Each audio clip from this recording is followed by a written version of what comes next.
with that, we can dive in. And with all good things, starts with a good story. So do you want to kick us off and just walk us through your story of how you got here? Yes. So, I founded a brand called Fleur. Mm-hmm. But I going back, I grew up in Toronto, Canada. I'm Canadian. Interesting. I didn't know that. And my father was Italian, my mother's German, but my Mhm. father was an entrepreneur and he brought the first espresso machine to Canada in 1954. No So way. Wait, that's such a fun fact. yeah, it's I kind of a love fun that. fact. I didn't really talk about that before, but actually when I've been thinking about my journey and I think about Yeah. how he was our father was such an influence. I have two sisters, we're three girls. Okay. Oh my Um, gosh. and he was just like a real entrepreneur. He wanted to teach people about coffee culture and he was so passionate about that. How Um, cool. so I grew up around that and, Mhm. we had a family business and, I had to like work in my family's business from when I was like Mhm. 8, 9 years old. We all had to do that, which was a nightmare. I hated that. Oh my God. I can't even imagine. Like, I mean, working retail and with customers is like all one thing, but like doing it with your family Yeah. too. We all had to do that. But then Good learning experience. yeah, it was a great learning experience. When my friends were like playing with their dolls on Saturday, I had to go to my father's office and answer phones. But no, it was a great experience. And then as soon as I was old enough to get my own job, I started Mhm. working in retail from the age of 14, 15. I wasn't even Yep. legal to work Oh, yet, but I got a job working in a boutique and I worked in retail for many years and then I started working in bars and restaurants and okay. clubs. Oh, Because interesting yeah. experiences. All big range. Yes, and I was very much into nightlife, like at a very young age, Mhm. going out and thinking about like, what people wore to go Yeah, out totally. to nightclubs, and Mhm. I was very into that culture. But I always wanted to be in fashion since I was around that age of like 8 or 9. Okay. I got a sewing machine. I learned how to sew. I was sketching. And that's just what I wanted to do. People were like, "What do you want to do when you grow up?" I was Mhm. like, "I want to be a fashion designer." I Um, love that. It's so cool to see that resonate from an early age. I was kind of the same way too, of like right away knew like that you wanted to be in fashion. fashion? Yes. Yeah, and Yeah. I saw that you do trend forecasting as well. Yep. And I, for a little while when I was started in high school, thought that's what I wanted to do too, because I love Cool. trend forecasting. And I used to do it sometimes like freelance for people when I was hmm older. Yeah, yeah. But I love that part of the industry. Yes, it's a cool headspace to get to work in. It's, Hmm. strategic, but also creative, really interesting. But Yeah, I'm and sure you apply a lot of that too. Of course, oh, what you're doing now. absolutely. Yeah. Yeah, I feel like there's also something very intuitive about it that hmm I've always felt tapped into with trends. And I just enjoy trends, actually. I think Yes, it's really fun. I do too. I love the really like psychological ethos of it and like how you're taking the zeitgeist of society and then turning it into something tangible. Hmm. That's the part of trend that's so fascinating. And I think it can get a rep that's very surface level and just like, we're hot pink. But But yeah. I also love the shift in people's taste with trends and how someone will say, like when skinny jeans came out 20 years ago and people were like, I'll never wear that. I mean, people were just up in arms about skinny Right. jeans. It's so funny because I remember that so well. And people were like, never, I'll never, I'm always gonna wear my bootcut jeans. And, God, but then yes. over time, you'll get there and You'll get you'll be in there. those skinny jeans like everybody else. And I just think it's like a fun phenomenon. It is. It's very cool to see like the wheels turn and like I'm from Chicago originally, so I mean Midwest vibes, Yeah. but still nonetheless. So funny to like have those conversations with friends. And I'm like, are you guys like, have you seen this trend yet? Like how's that resonating over there? I think it's the pipeline is really Yeah. interesting. Yeah, Yeah. that too. And I think, now everything spread so quickly with social media, whereas before Mhm. people really needed more time to absorb trends and Oh yeah. And now it's seek like them. Yeah. now it's all over. I mean, with that, with anything, with like, why do I know about like nightlife in Berlin? You know what I mean? Yeah. Like, it's so crazy. But bringing that back to the nightlife, so you were working within bars, Yeah. restaurants. How then did you make the segue into fashion? Yeah. So then I moved. I actually studied fine arts. I moved to Montreal. I Uh, studied fine arts because I did take a little break where I thought I wanted to be an art dealer.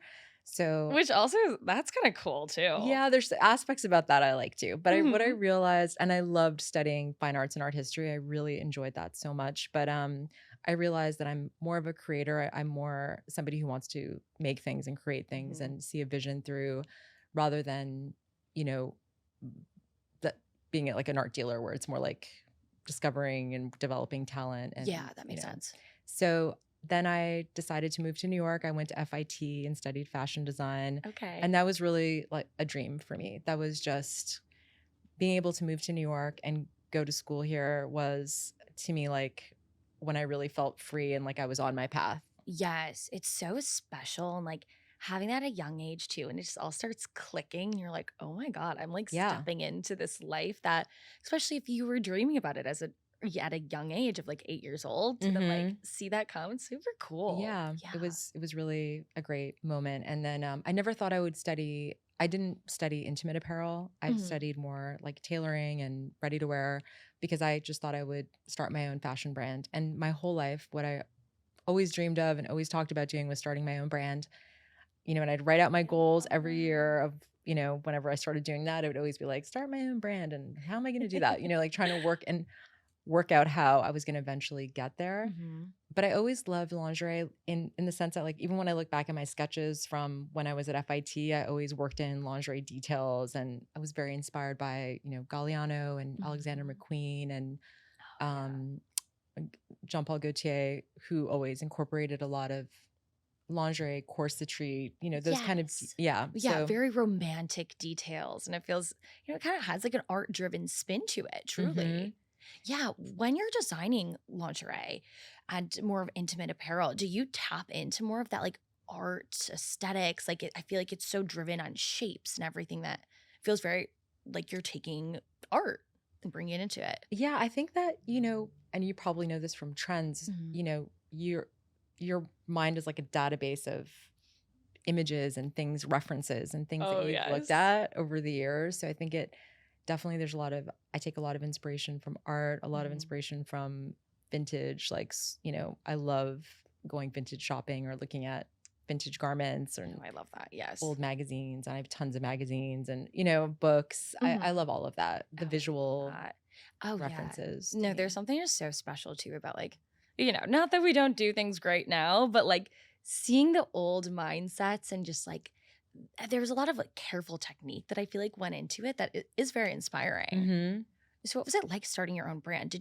Were you anywhere prior or how did you know it was like time to take that leap and be like, okay, I'm setting out on my own? Yeah, so when I graduated, I worked for a few different brands in New York and Mhm. then I had an opportunity to co-found a brand, which was my previous company. It was called Kiki de Montparnasse, which was Mhm. a luxury lingerie concept, Uh-huh. which was very retail driven. We had a store in Soho and a store in LA.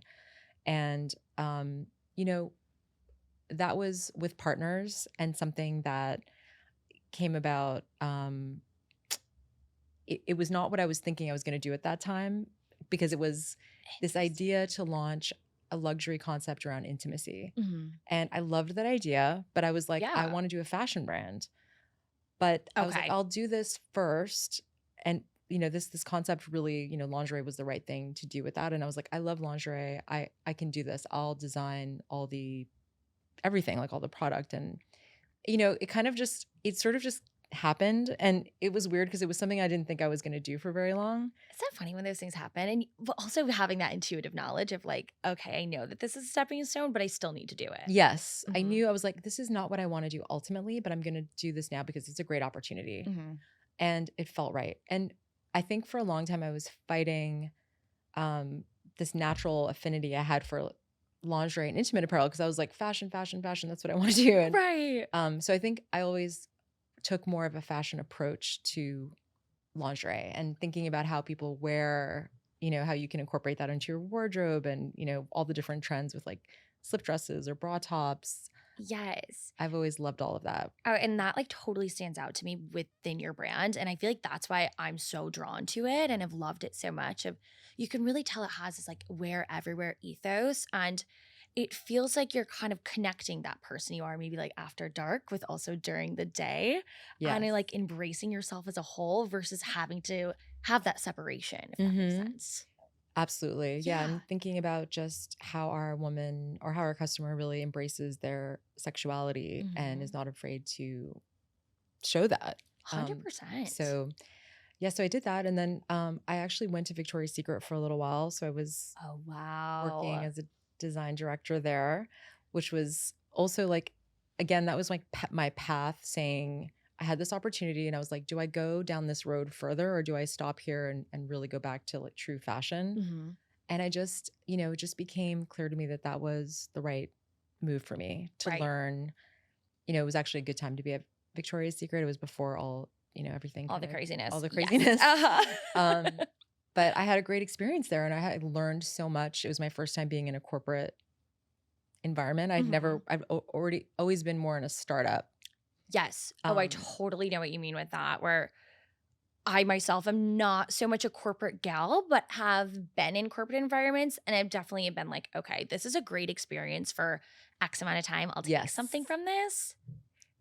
But interesting. Very interesting. Yeah, it's good. I think it's for anyone out there. I think it's good to experience both because some Mhm. people thrive in a corporate environment and they need that Totally. support and they Yes. like being, part of something that's much bigger and being one very focused part of it. Mhm. And I was so used to like doing everything and so I found it kind of really nice in a way to have like so much support and have a team and not everything was on my shoulders Oh, all the yeah. time. I felt like I like kind of took a break. I Yes. was like, Yeah. okay, this is a breather, which is so funny. And other people Yeah. get really stressed out about things. And you're like, if you come from more of a startup, you just deal with, I think, stress a little bit differently because you're just used to living with it Right. It's all the time. very ingrained in your Mhm. everyday and what you're doing. You're more so like expecting stress to happen. Yes. Yes. Yeah. And then having right, something like a support system, you're like, oh my God, what a what a concept. I can relax a bit. Weird. Yeah. So, but while I was there, I was always thinking about starting my own brand again and really getting back to what I wanted to do with creating Fleur. And so I Mhm. started working on a business plan. And once I had the business plan to a pretty good place, then I started, just like meeting with friends and people in the industry and sharing my ideas. And I got a couple of people interested to say, if you end up doing this, I would love to invest in what you're doing. Amazing. And so once I had that, then I was able to leave my job Mhm. and start working on Fleur full time. Oh, that's so Yeah. exciting. I do feel like with a lot of those things, it's almost like a chicken or the egg situation where you're like, okay, I'm not doing this yet, but I need to talk about it so I can do it. But you almost have that like imposter syndrome set in where you're like, Hmm. I haven't taken it on, but maybe I might. I hope Yes. so. Yeah. Well, that's where I think like also speaking to something and putting it out there makes it more real. And also Mhm. then people are like, "Oh, are you still working on that thing you said you were doing?" And then you feel Right. more accountable in a way because you just said you've announced it to the world that Exactly. you're You're going to holding do yourself this. to it. Yeah. Yeah, so I think in a way sometimes that helps to move forward with your, with your goals and I yeah, I think also working on the business plan, which I thought was going to be really easy and it took me a Mhm. lot longer. Oh my God, It's yes. just a lot of work if you really do it. I mean, not saying that there's so many different ways to do it, but to really like thoughtfully think through everything that you're going to need and how much money and when and what are you going to make and how many and So nitty how are you going to sell gritty. it? Yeah, it was just like it was a big project and that took me Right. like 6 months probably to do that and Oh finally my get it gosh. because I was working full time, so I would also like dedicate nights and weekends Mhm. to working on, my Yeah, how side did you hustle. find balance in that? I feel like that's something that a lot of people struggle with is Yeah, like there's almost this guilt factor that sets in where you're like, I should be working on this. I should be I doing that. know. So then you kind of stop taking breaks, but then you burn yourself out. And it's like, again, that like tug that are you ever really relaxing when you're guilty? Mhm. But you have to do it. I think that sometimes if you really want to make something like that happen, Mhm. maybe work-life balance is not going to be happening for you for a little while. Yeah. I just don't know. Honestly, I don't know how I could have. I had to just put in the time. But what I did do with my day job was I said, I'm not going to work till 11 p.m. I'm going to be very efficient. I'm going to do a great job, but Yeah. I'm going to wrap it up at this time if No, I that's can. that's good. And I feel like I don't know, it's kind of a bad thing to say, but having, with someone who is ambitious, you're wanting to give your all into everything you're doing. Yeah. And I think it's something I kind of joke about with my parents a lot, for example. And they're like, it's a job. And for me, I'm like, no, my job is my life. I'm going to Yeah. put in 110%. But sometimes you can put in maybe even 95, close it up at 5 p.m., and then go and do those other things and pay attention to those other facets of your life. Yes. And that's okay. You have to do that. And yes, it's like maybe you're not going to be you at like 100, but if you're like at 90, that's probably going to be good enough for a little while. Right. For a little while. Yeah. You can't coast on it the whole time. But for No. a little while to make things happen, fair enough. So I did that. And yeah. And then, you know, it's been 10 years. So amazing. And congratulations. Thank you. And I love it. Like, I think it's one of those things where it's like been the hardest thing I've ever done. I don't know if I could redo it all over again. Right. Like now knowing what all goes into it. Yeah. Very fair. I'm like, it's been tough, but no, it's been also amazing. It's one of those things. It's like probably like for a lot of people when they have children, like it's so right. It's challenging, but they love it's so they wouldn't trade it. Like it's sort of one of those, I guess that's how I think about it. I love it though. It is my life. Like it's not just my job. And so beautiful, kind of going back to what we were saying with, you know, day to night wear, but having that blend and you know when it feels aligned, when it doesn't feel like such a horrible thing to have seeped into your life. Yes. And Fleur to me, Fleur de Mal's really, you know, to me, it's almost like a person. It's almost like this, it is, I guess, a version of me in a way, but it's like everything that I love. And I think about it more of like also like a cultural expression and a lot of things that we're doing, you know, whether it's, you know, education around sexual wellness or bringing on like a dating expert or like we just love to do different things and the creative, that part of it of like building the community around the brand, aside from all, of course, designing all the product, which is so amazing. Is really what's fun for me. I love that. That's exactly what I want to dive into. So before we get further into, you know, looking at the community as a whole, how did you develop the brand ethos of Fleur? Like, where did that stem from? What's the inspiration behind all of that? You know, I think it was something inside me that I had been like working on for a long time during that process when I was thinking about starting my own brand of like pulling things together of like what Fleur was going to be and what it, you know, and then by default, like what it's not. Yes. So it was kind of like, you know, always have loved everything surrounding desire. And I love the psychology of desire. So that was a very important concept for me. I love that. Right from the beginning. And I love things around seduction and the art of seduction. Like those are all things that I'm like, oh, you know, that makes me excited. Yeah. Oh, it's fascinating. It really is like, it's so mindset driven where it feels like, obviously it's very physical, but it also is very mental. I'm like dying. Also, I'm dying to know what's your big 3 in astrology. Do you know? My big what? Your big 3, like your sun, moon, rising. Oh, do you know what yours is? Oh my God. You know what? I literally just did this. Oh my gosh. I'm like dying to know. I'm like, I feel like you have to have some Scorpio in you somewhere. Yeah.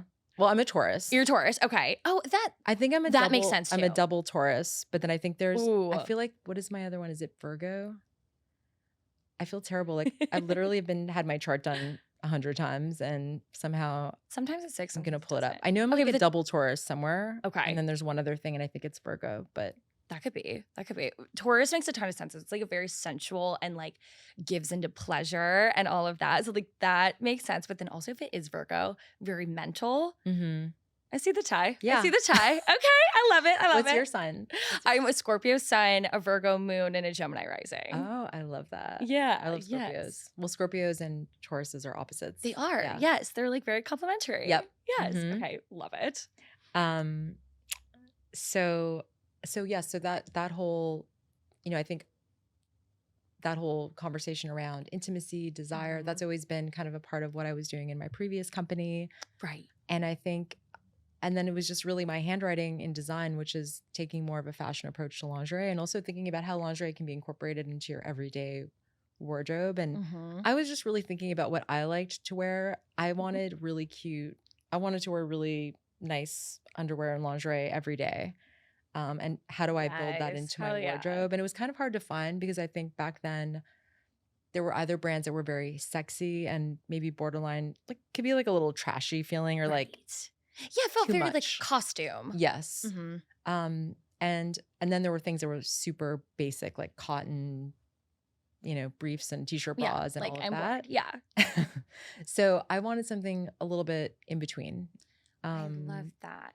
Yeah, I mean, I feel like I always think about this and you wanting to feel special every day. And that can be for really you're putting on, a great panty that makes you feel amazing. Yeah. Or it's like your signature scent that's an instant boost of confidence. Yes. Yes, whatever that might be for you. But I think it's so important I'm sorry. your day to day. Yeah, fragrance too is very much about that too. Mhm. It's an emotional beauty, and lingerie and fragrance are all very emotional categories. They give you that are. boost, like you Yes. feel like that feeling when you buy a new lipstick and you're like, oh, it's like a treat for yourself. Or when you spray on a fragrance you love. I love in the morning putting on fragrance and just being like, it smells so good. Oh, I love that know. feeling. I totally agree. I'm such a fragrance girl. Like even if I'm sitting in my apartment, like it's going on. Yeah. I love it. Yeah. It's like a ritual. And I think It is.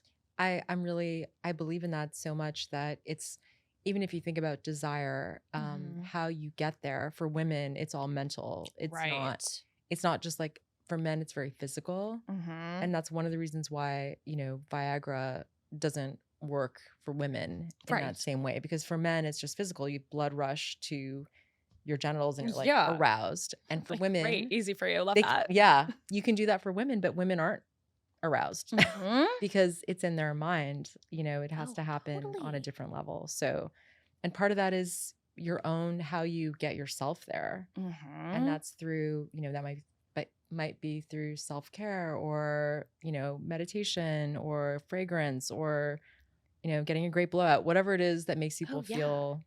I know. It's so funny how it really can be something that's seemingly disconnected, but it all feeds into that, like, do you feel confident and comfortable? Exactly. And, as we know in our day-to-day, that looks different for everybody.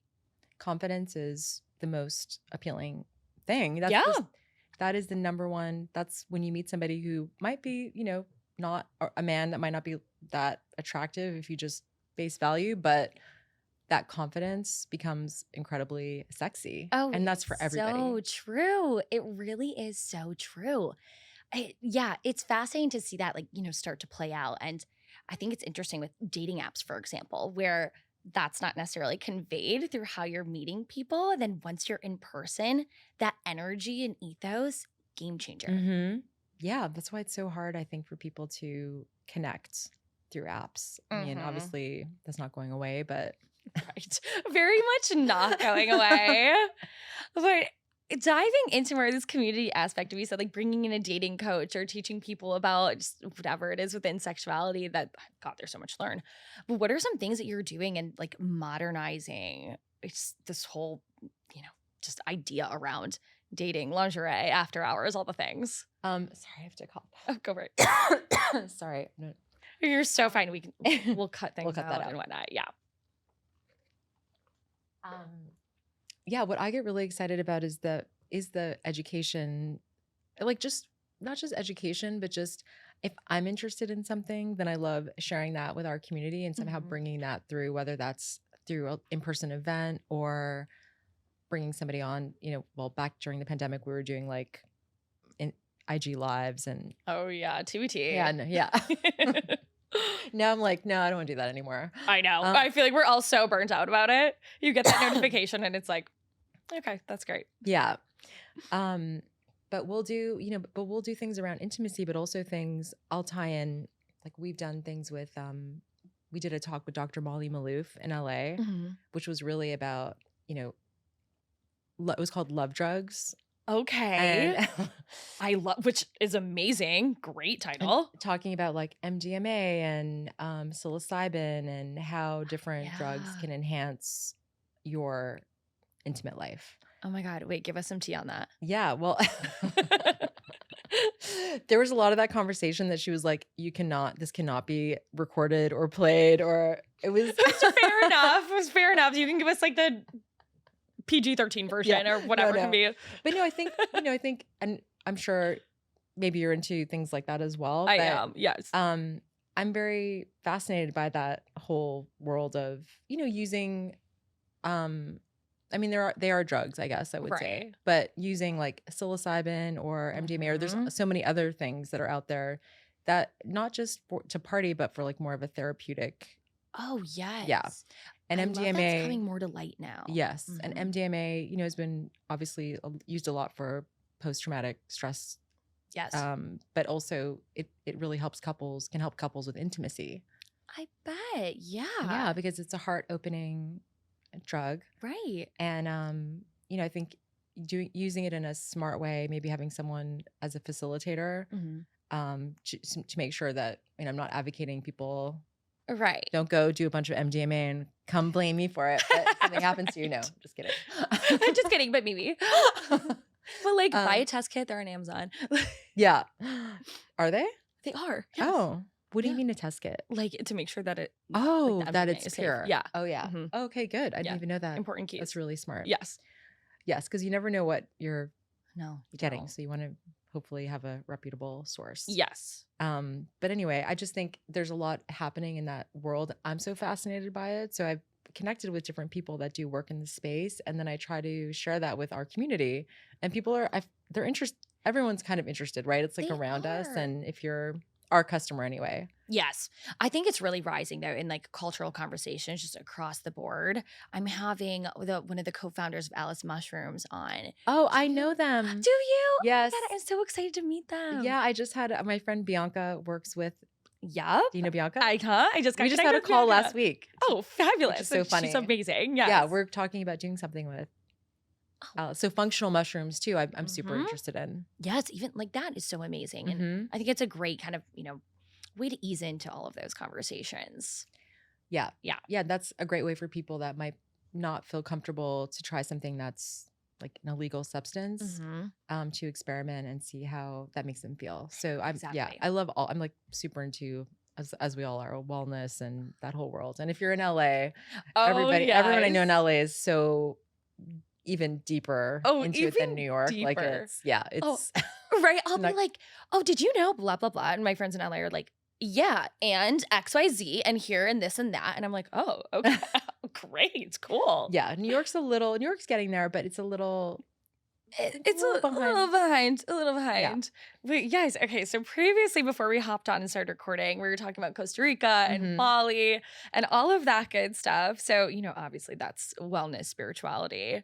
What are some things that, I mean, we can sit here and list stuff, but some experiences that like you're into or tools that you use? One thing I really got into really more as a practice during the pandemic was meditating in the morning. So for me, like if I'm going to have a great day, it's going to start with, I'm going to wake up, I'm going to make my latte first. Of course, and then, yes, first and foremost.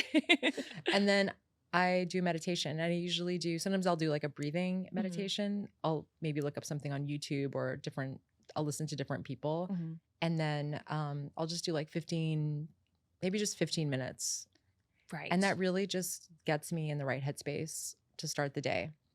I love that. And I love that. And that was something for many, many years. We all know people say, oh, you should meditate. And even when I remember being like 20 years ago, people were like, meditate. And you're like, right. Yeah, I tried that, but I can't do it. I was like, I can't sit there and I don't know how to do it. Or I know there's a barrier about it that's very intimidating. And I love it when I do it, but I think finding time in the day is the tough part with it. And it's like, for me, I'm like, I either wake up really energized and I want to keep going on that. Yes. And then stopping and being quiet. I'm like, but I'm already up. And then I'm like, oh, I'm going to do it later in the afternoon. No, then you're distracted. Then I'm like, oh, I'm going to do it before bed. But then I'm too tired. And I'm like, I should just go to sleep. Yep. Yeah. I love that you're actually making time to do that. Yes. I just made it part of my routine and I have to do it in the morning. I really don't do it any other time. I mean, sometimes if I can't sleep, maybe I'll do like a breathing something to just get myself calm down. I agree. I do that too. I have like I did a RTT hypnotherapy and it was that amazing. You went to see somebody to do that? Yes. Hypnotherapy. Okay. Game changing. Did you do it for sleep? I did it for like just it's like rewiring like your mindset and just like certain things I wanted to work through. So insanely helpful. With somebody in New York? Yes, with somebody in New York. It's a friend of mine, actually, so I can pass you along her name. Please do. So great. And then she gives you a recording that you listen to for like 3 weeks after, and that's supposed to form the habit. And then you can kind of like re-up throughout, like you have the recording on hand. It's like about like 15, 20 minutes. Incredible. Okay. And I'll need ever that like your info. mind is racing before bed and like too many thoughts. So freaking good. Mm-hmm. Yeah. I love that. No, I've never tried hypnotherapy, but I'm really interested in learning more about it. Yeah, so I meditate and then often I try to do a workout. And that combination really makes me happy. Like as I Yeah, get yes. older,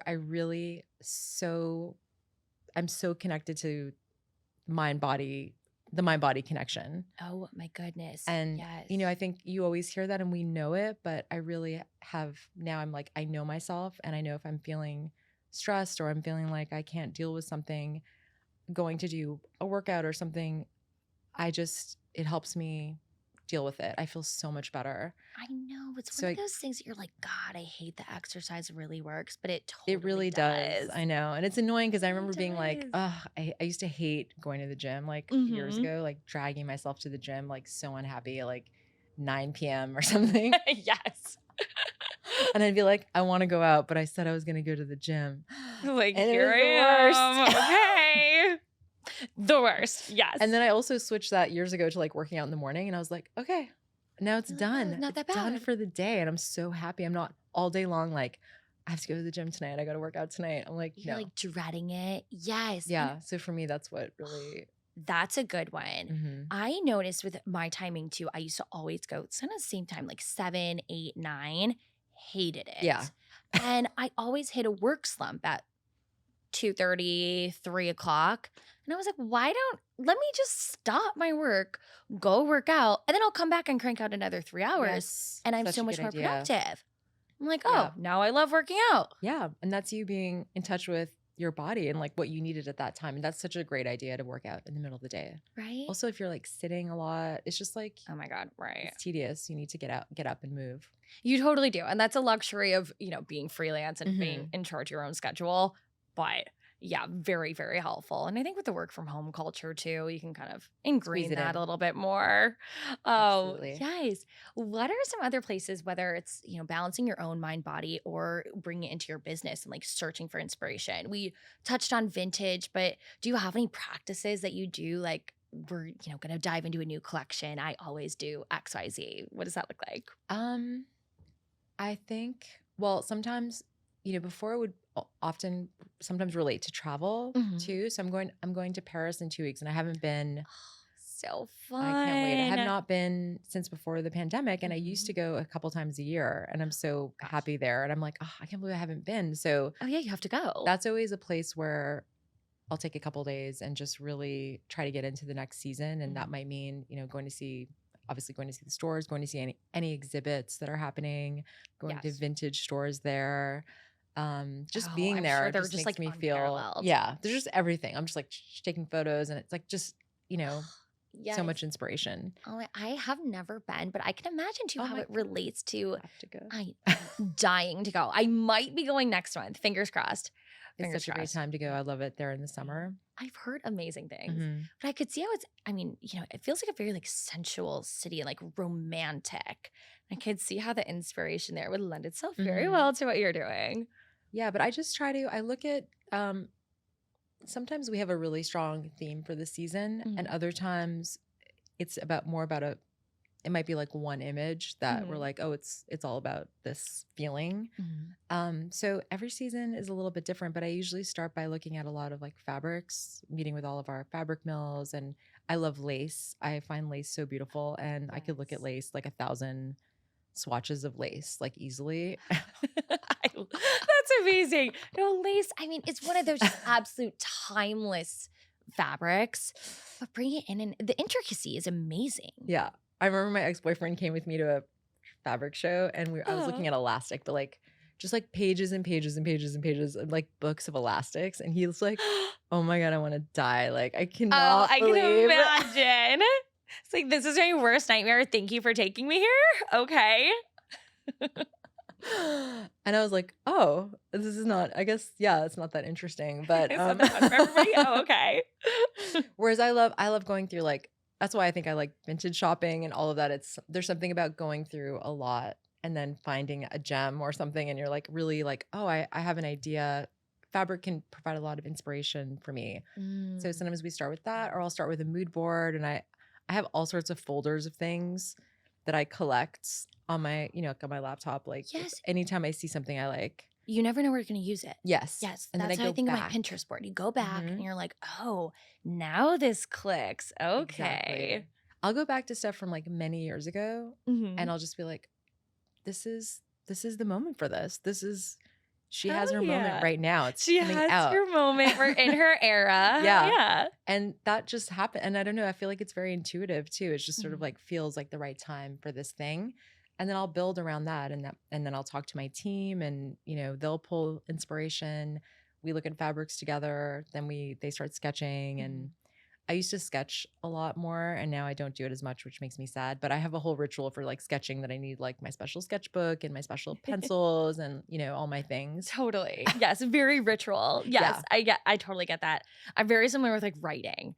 If it's something that's very deep, I mean, it's one thing to just write a quick shopping article, but if it's something I'm really like pouring my heart into, I'm like, the music needs to be right, candles need to be Yes. lit, like a whole vibe. You have to set the scene. It's You the same kind do. of thing, and it takes time. Like I can't just get there in like a minute. I Mhm. need to block off some time. I need to feel comfortable. I need to get there. So. Yes, I need to get there. Exactly. It's all coming full circle here. Yeah, that's the creative process is similar to It really is. I've never thought of it, but this all makes a lot of sense. The math is mathing here. It's funny because I haven't really thought about that till we just talked about it. It's kind of funny. Right? No, it's like actually really good. I'm like gonna use that now. You're like, I'm getting in the mood. Do not rush me. Right? Nope. Setting the scene, babe. Love it. Okay, cool. Well, I want you to leave us with some exciting notions. We're gonna be looking at this. Will be launching. Let's say probably like August, September. Okay. Yeah. August, September. So probably like right around like fall drops. Yes. Okay. Fall. I love our fall collection. It's actually inspired by music, and so we have a lot of like, but kind of like 80s, like an 80s music moment. So it's very like, we have like this boombox embroidery and like, oh, cool. and cassette, like boombox and cassette prints and all these like fun. It's kind of a fun. We don't dying to see this. Yeah, it's kind of a fun collection. Mm-hmm. I love novelty. I love bringing kind of, I'm like, has anyone ever done this with lingerie? No, I'm doing it. Like I'll just come up with something so ridiculous, and like we just did this like money embroidery. I don't know if you saw that. Yes. So I like to like kind of try something completely different that's never been done, interpreted in lingerie. Right. That just is fun for me. So anyway, music of course has been, but I don't know if it's been done exactly the way we're doing it. I mean, I can't picture it. Yeah. So I think that I'm excited to see it all play out. Yeah. There's something too about, juxtaposition of taking something that it doesn't feel like it quite naturally fits and then working through it and taking the pieces that do. I think that's a beautiful creative process. Yeah. I find that the most fun. Mm-hmm. Yeah. I totally agree. Bringing together two kind of random things and somehow trying to figure out how they work in a new way. Exactly. So we have all that coming out for fall, and right now we're just about to launch we did a collaboration with Marilyn Monroe and her estate and Burt Stearns' estate, who did the last sitting with Marilyn. I mean, that'll be out already by the time this airs, but that's actually launching today. Oh, congratulations. Yeah. Well, I'm excited to get the email about it today. I know. It's going to probably be out after this. Fabulous. That is really cool. And perfectly tapping into that vintage, the ethos of the sexuality, and fab. Yeah, so that's something, and we've never really done a collaboration like that. It's very different for us. So it was really fun. We were really inspired by, just going through what Marilyn wore and a lot of her, biggest movies and what she wore in her personal life. It was fun. Mm-hmm. So that's kind of different. What else is happening? That's a really cool one. We're working on expanding our sexual wellness assortment. So we have a lot of new accessories that have been coming out. We have some fun things coming out for holiday. Oh, fun. That's like such a perfect time for that too. Yes. So watch out for that. That'll be more in October. Okay. But yeah, lots of exciting. We're going to be opening more stores. Oh, Fabulous. Okay, so many things to be excited about. I love it. And it was so cool to hear about your whole thought process behind everything in the creative process. But Thank you. Of course. Thank you for sharing it with me. Thank you for having me. This was so fun. Fabulous. Great. Perfect. Yeah, we did Amazing. it. Great. Awesome. That was so effortless. That was easy. Good. I'm glad. Good. I feel like that was a good